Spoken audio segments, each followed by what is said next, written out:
Jacob resta seul, et un homme lutta avec lui jusqu'à l'aurore. Voyant qu'il ne pouvait le vaincre, il le frappa à l'articulation de la hanche. Genèse 33, 25, 32.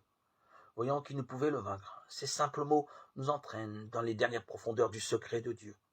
Dieu qui ne peut pas nous convaincre, qui ne peut pas nous vaincre. Qu'est-ce que cela veut dire?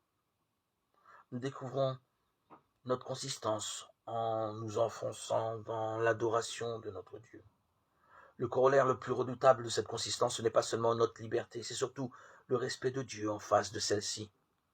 On touche là au point le plus précieux, à la fois le plus névralgique de la révélation, le plus précieux parce qu'il nous met concrètement en face des profondeurs de l'amour de Dieu, dont nous ne soupçonnons jamais toute la violence, ni en même temps la délicatesse.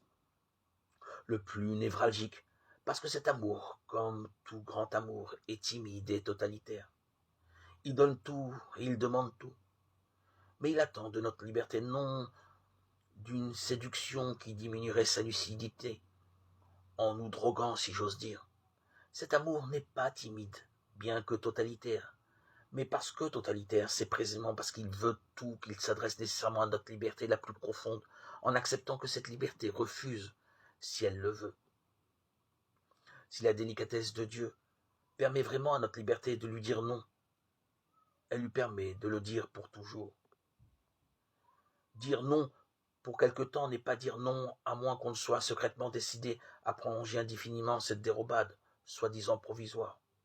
Et si ce danger n'est pas réel, c'est finalement pour rire que le Christ a voulu faire peur aux femmes de Jérusalem.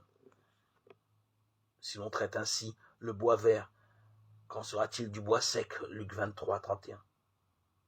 Mais alors, la croix est du théâtre, et tout l'évangile est l'amour même de Dieu pour nous. C'est un blasphème de minimiser ainsi la catastrophe dont le Sauveur a voulu nous sauver au prix de son sang. Même les meilleurs d'entre nous, inconsciemment, subissent plus ou moins cette impression illusoire mais toujours renaissante.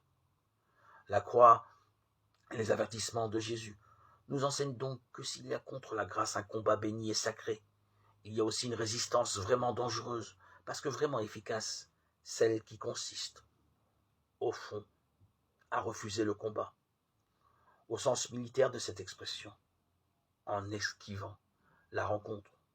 C'est devant cette dérobade invincible que Dieu s'incline lorsqu'il renonce à nous sauver. Cela ne veut pas dire que ceux qui acceptent la bataille évitent toujours les péchés graves, voire un état de péché derrière lequel nous mettons notre âme à l'abri comme à l'intérieur d'une forteresse. Malgré tout, à notre insu,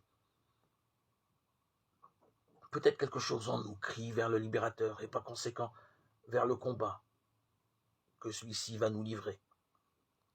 C'est déjà le commencement, mais dans le péché de la division intérieure dénoncé par saint Paul. Je sens deux hommes en moi. Romains 7, 14, 25.